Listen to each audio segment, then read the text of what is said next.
Hey everyone, I wanted to make this video to tell you about some of the hardware that I'm using on the new podcast. So I recently started a podcast for my business, and when I started this podcast, the reason I started the podcast was to really increase the influence that my real estate business has in the community and out there in a greater way. But I thought it would be nice to make a video to let you guys know the equipment that I have and how I got my studio set up, because it was very inexpensive for the most part.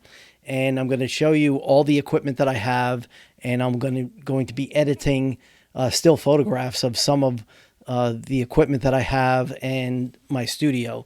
And I'll show you a little bit behind the scenes of how I set this up. Now, obviously, as you can tell, I have some lighting in here and I have a backdrop. I do want to make some improvements for YouTube videos that I make for my real estate business. And most of them are not on this channel. I have another channel that I use for my business that is exclusively focused on the real estate industry.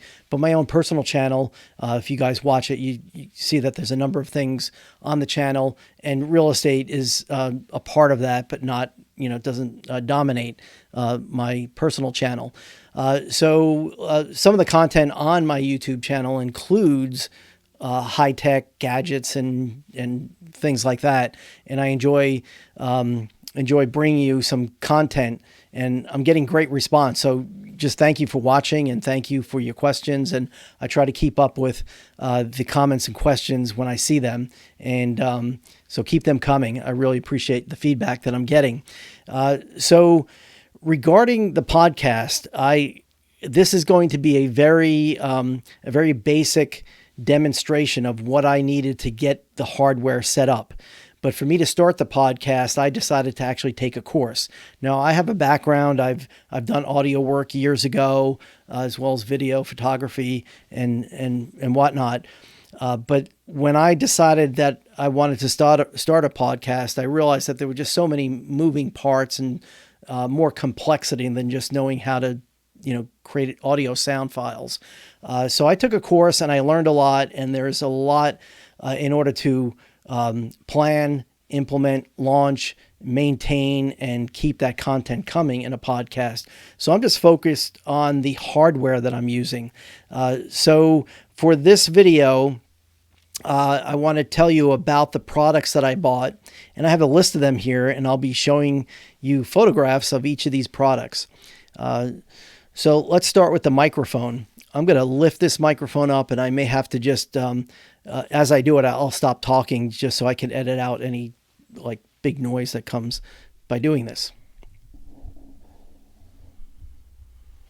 Okay, so this is going to change the way it sounds a little bit. I just wanted to show you from this view. But like I said, I am going to show photographs. So here they are.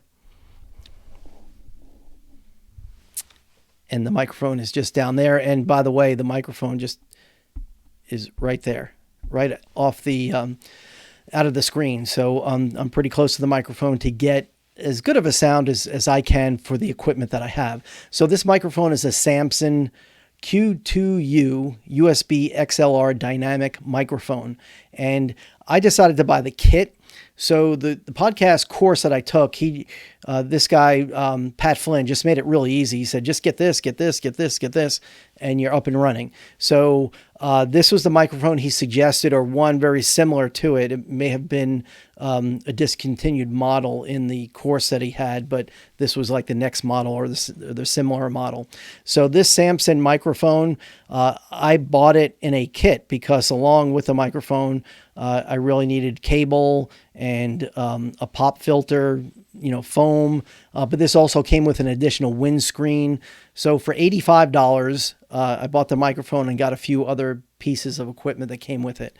Now this connects to my computer with a USB cable, so it's really easy to hook up and begin using. Now, just a word about software. I'm not going to get into software. I have for many years used Adobe products, and I pay a monthly fee to just have access to all their entire suite of software, including the video editing software that they have, Lightroom, which is for photography. And I didn't know they had a program called, I think this is called Audition. Adobe Audition is the sound program. Years ago, I used a program called Cool Edit. And when I started the podcast, and I was going to use the video editing software and just use the soundtrack, and I realized that Adobe actually has Audition. And when I opened it and started using it, it really was a lot like Cool Edit. And I since found out that Adobe actually bought the Cool Edit audio software program from Cool Edit. So I was really familiar with a lot of the features, but there's a lot more now. And you don't need to have professional audio software like I'm using. I think there's something that a lot of people have called GarageBand. It sounds like a lot of newer podcasters use that program. There's a lot of audio programs out there that you can use to record your voice once you hook the microphone into your computer. So that's just a word on there. I'm not going to get into the software. I just want to focus on the hardware for this video. And so the microphone is attached to a what's called a shock mount. And this one is the Knox microphone shock mount that's made for Audio-Technica, ATR 2100-USB, and the Samson Q2U. And I'm using the Samson microphone. Now, Pat Flynn in his course, he had a particular arm that he recommended, but I couldn't find it. It was out of stock, or it may not have been out of stock, but it was going to take weeks to come. So there's a shortage of them or whatever. This is like 2 months ago or a month ago when I actually started, or 2 months ago, actually, when I bought this equipment. And so I decided to get something that looks similar, and I got this one. I'm disappointed in it. It's okay. But it did break. The thread stripped out where the microphone shock mount attaches to this boom arm. It just is messed up. So anyway, it's really cheap. It's kind of junk, but it is functioning for what I need to do. And when I upgrade to a boom arm that would be better for me, you're really talking in the $100 range is something what I want. But this, I only paid, what did I pay for this? $14. So you get what you pay for. This is really a very important piece of equipment to have. You don't have to spend a lot of money to get one that's functional and usable. But I'm not happy with this particular model. And this is just to document this is the NEEWER. That's the name of the company, NEEWER Adjustable Microphone Suspension Boom Scissor Arm Stand for $14. But anyway, it's functioning, and I'm still going to use it for a while. And one of these days I'll upgrade to a better quality piece of hardware. But just the point is that you can get into this without spending a lot of money. So the boom arm, $14, a microphone, $85 kit. And then this shock mount that I told you about a few minutes ago, that was $20. And I think that's a really important piece of equipment to have. And I would highly recommend that. And the course that I took said use that, and they are absolutely right. So that's $20 well spent. Now, two other things that I want to tell you about, and I'll show you pictures of them. First thing is the curtains. I have sound curtains, acoustical curtains. They're marketed as soundproof curtains, but they're not soundproof. They kind of deaden the sound, and that's really what they do, and that's the idea behind them. They're noise canceling, you can say. That's another phrase that they use, but the sound deadening is an important feature. Now, these curtains are also blackout curtains, so I like that feature of them as well as the acoustical qualities of the curtains, because I have them in front of a window, and when I do my YouTube videos, I want to block out the sunlight and just have very controlled lighting here in my studio. And the reason for that, at different times of the day, the sun is, the other side of the house, and late in the afternoon, the sun will shine right in at me. And so I want to get consistent lighting when I make videos. But of course, for the audio, that feature is not needed. But these curtains, I think, are a great value. They were $83, and these are wide curtains. There's two of them, and they cover, each one is 52 inches wide. So I'm getting 104 inches wide, ceiling to floor. So just a really great value. And if you look into the cost of sound deadening acoustical foam, which I'm going to talk about in a minute, and sound curtains, in my opinion, sound curtains are underrated.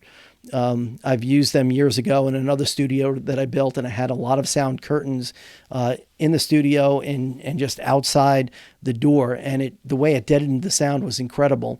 And I think you can get the most bang for your buck in deadening the sound is with sound curtains.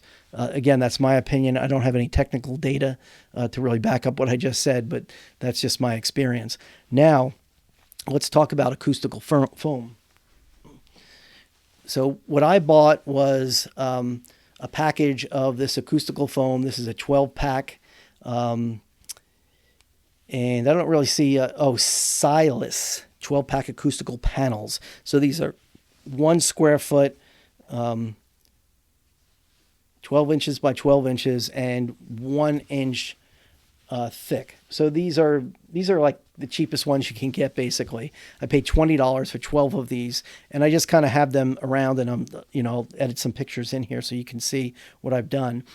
In addition to the foam, I put up some blankets and some clothing, and just yesterday I did that just to get more dead sound, and I'm going to show you the curtain behind me right here.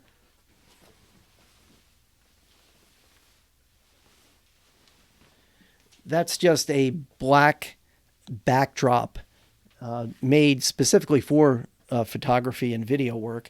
And I've had this in storage for years, and I broke it out about 2 months ago, and I'm using it as a backdrop obviously now, but it does deaden the sound as well. And there's a blanket hanging up underneath of it to deaden the sound even more. And that where it's hanging up on a laundry clothes hanger on wheels. That's pretty cheap, that you can buy at Walmart.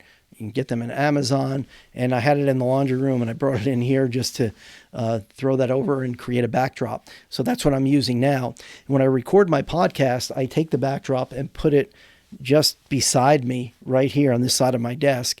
And as you can see, I've got a blanket on this part of the desk, the acoustical foam down there. I put some acoustical foam underneath my monitor and on top of my printer. I've got some clothing hanging up here, which I just put in yesterday just to deaden the sound more. And then with that backdrop right next to me on the other side, it just creates a much deader sound than if all this was not in here. So that's the important principle that you want to get to. You want to deaden the sound in your room. Deader is better. I say when you're trying to create a good sound environment for a studio. It doesn't have to be totally dead, a dead sound, but you want to get rid of that echo. So if you're in a room and there's nothing in it, there's a lot of echo. And the more soft kinds of sound absorbing material in the room, that's better. I know some people that do podcasts in a closet. Closet is one of the best places to get that dead sound. I didn't want to go in a closet. But you can do that. That's the principle behind this. And you can use blankets and that sort of stuff. You don't need to buy expensive acoustical foam, but well-made acoustical foam is much, much better than the clothing and this cheap foam that I have. So it really depends what you're trying to accomplish. For me, and what I'm doing, this is adequate. I do want to make improvements. I want to get a better acoustical foam and get a better, deader sound in my studio over time. But just to get up and running with my podcast, this is all I needed. And so I'm real happy with the sound quality that I'm getting out of it. And so the total cost for the microphone that I bought, the boom arm, the shock mount for the microphone, the acoustical curtains, and the acoustical foam all came to a total of $222. So that's what it cost me to get up and running and create somewhat professional sounding audio quality sound for my podcast. And hopefully you can tell from this video that the sound is okay. I think it's better when I do the podcast because I do have more sound deadening around me when I'm actually recording the podcast. But anyway, I just wanted to bring that to you. If you have any questions about this, feel free to leave them in the comments below. I will bring you more content about the hardware that I'm using for my videos, and the plan that I have to actually step up my video. So let me get my camera. Okay, so I have a Sony video camera that's actually in my car right now, that I've used a lot for video work, but I use it less and less because I find myself when I'm just on the go using an iPhone.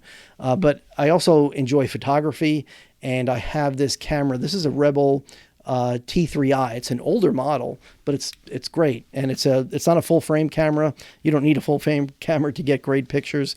This is what they call a crop sensor camera. The size of it, in my opinion, this is way more cost effective than a full frame camera. A lot of pros will use a full frame camera and will use a crop sensor sometimes as a backup. So a professional photographer will have both kinds often. And but some professional photographers will use this camera, a crop censored camera, and get great shots out of it. So it's really not so much about the equipment, but more about the skill of using the equipment you have. So anyway, to make a long story short, the reason I'm talking about this Canon Rebel T3i is that I want to upgrade my studio, because what I'm using now for video, what I'm using now is just this Logitech webcam, and it does okay, and I've got some lighting, and I'll show you the lighting. This is some on-the-go professional studio lighting for photography and video work, and I only have 2 of them set up. I have a 3-point lighting system, but for what I'm doing right now at this point in setting up the studio, the 2 are fine. And I'm going to shut out one light. There's a light bulb right above me, and I usually keep that shut off because it shines right off my head. So I think this is actually a better lighting for most of the time when I'm doing videos. And anyway, I can go on and on about lighting because there's a lot of upgrades and better ways of lighting the studio that I'm in right now. But that's all for now. I just wanted to show you, I wanted to focus on the podcast and the hardware for the audio of the podcast. If you have any questions, just leave them in the comments below. Look for more videos with more content about other hardware for photography, video work, YouTube videos, and also and the improvements that I make in the quality of the sound in my studio. By the way, also, if I'm going to create the link, I'm going to put links to all these products that I purchase on Amazon. Now, I don't have an affiliate relationship with Amazon, so they're just going to be the links, and you can go there, and I don't get anything out of it. So just be aware of that. But if you would like to buy me a coffee, I did set up buy me a coffee account. So that'd be a great way you can help support my channel. That would be awesome. I'd love that. But just look more soon for more content.